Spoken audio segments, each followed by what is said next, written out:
Izakhamuzi zaseKapa zivuke namhlanje kungusuku lokuqala onyakeni 2024 zawangcebeleke Emabhishi nemindeni nabangani zithi zilindele lukhulu empilweni zazo kulonyaka. I just hope that this year will bring a lot more hope than last year did. Last year I thought was probably one of the most stressful and difficult years. I live in Johannesburg, everything in Johannesburg, from the water to the crime to the potholes, everything has deteriorated. And I must say, you come to Cape Town and it actually feels like a different country. Well, for me, it's just about being a better South Africa for everybody, where we all can just celebrate load shedding and all the stuff we had last year in 2023, and we hope it gets better for this year.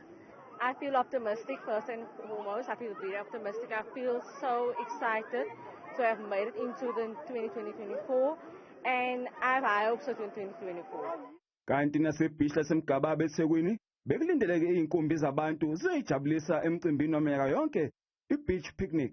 Kodwa ngenxa yemvula inani eliphumelele alifikanga lapho.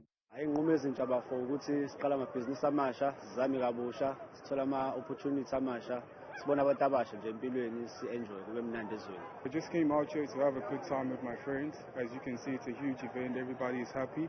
We're coming together. It's a new year.